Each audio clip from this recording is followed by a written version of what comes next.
Praise the Lord and Shalom everyone. So today video topic is fivefold ministry. मतलब कि fivefold ministry क्या होती है और उसमें किस तरीके से हम चलते हैं और क्या क्या उसमें बुलाहट होती है, क्या क्या कॉलिंग्स होती हैं.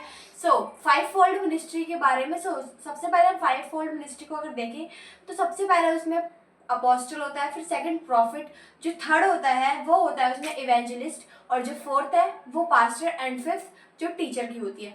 सबसे पहले हमें फाइवफोल्ड मिनिस्ट्री को समझना है. अगर हम फाइवफोल्ड मिनिस्ट्री के अंदर हैं तो सबसे पहली बात ये होती है कि हमें जानना होता है और हम पहचान सकें. मतलब बहुत सारी फाइवफोल्ड मिनिस्ट्री के अंदर चीज़ें होती हैं जो आज लोगों को पता नहीं होती. तो सबसे पहले कि अगर हम किसी भी तरीके की मिनिस्ट्री के अंदर है, अगर हम प्रॉफिटिक के अंदर है या फिर अगर हम अपोस्टलिक के अंदर है, अगर हम फाइवफोल्ड मिनिस्ट्री के किसी भी मिनिस्ट्री के अंदर, या फिर अगर हम प्रॉफिटिकल मिनिस्ट्री के अंदर, या फिर हम अपोस्टिकल मिनिस्ट्री के अंदर, या फिर हम पास्टोरिकल मिनिस्ट्री के अंदर है, या फिर अगर हम इवेंजलिस्ट मिनिस्ट्री के अंदर है, तो हमें पता होना चाहिए कि हमें क्या करना है. सबसे मैं आपको मेन 5 पॉइंट्स बताऊंगी जो हर एक मिनिस्ट्री के अंदर काम आते हैं. Some important points.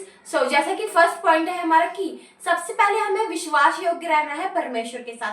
हम चाहे किसी भी मिनिस्ट्री के अंदर हो, ये मैटर नहीं करता, बट विश्वास योग्यता मैटर करती है. अगर हम किसी भी मिनिस्ट्री के अंदर है या फिर हम किसी भी रिलेशनशिप के अंदर है, तो सबसे फर्स्ट जो पॉइंट है वो हमारा है फेथफुलनेस.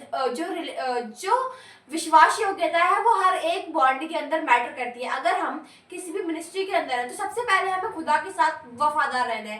सेकंड चीज है कि हमें अपनी मिनिस्ट्री के साथ, हमें अपनी सेवकाई के साथ जो है वफादार रहना है, क्योंकि अगर हम अपनी सेवकाई के साथ वफादार नहीं रहेंगे तो फिर हम उसे कैसे बिल्ड करेंगे. तो अगर हम किसी भी तरीके का, अगर हमारे मन में कोई गलत थॉट्स या नेगेटिव थिंकिंग है हमारी मिनिस्ट्री को लेकर, तो वो आगे नहीं बढ़ सकती और वो कभी आगे नहीं जाएगी. वैसे ही हमें अपनी मिनिस्ट्री के साथ वफादार रहना है. जो थर्ड पॉइंट है वो ये है कि हमें सारी बातों में सहने वाला बनना है. मतलब कि हमें दीन और नम्र होना चाहिए. अगर हम नम्र और दीन हैं तो हमारी मिनिस्ट्री को कोई भी व्यक्ति किसी भी तरीके से बुरा या फिर भला बोले, हमें उसकी बातों का बुरा भला नहीं लगेगा. हम अगर उसको जवाब नहीं देंगे तो एक ना एक दिन परमेश्वर उसको जवाब जरूर देगा. आमेन. हमें अपनी मिनिस्ट्री के साथ और खुदा के साथ और जो हमारा जो रिलेशनशिप है गॉड के साथ, उसे बहुत ही अच्छे से मेंटेन करके रखना है. और जो हमारा फोर्थ पॉइंट आता है वो ये है कि हमें किस तरीके से बॉडी ऑफ क्राइस्ट की सेवा करनी है. मतलब हमें किस तरीके से यीशु मसीह की सेवकाई करनी है.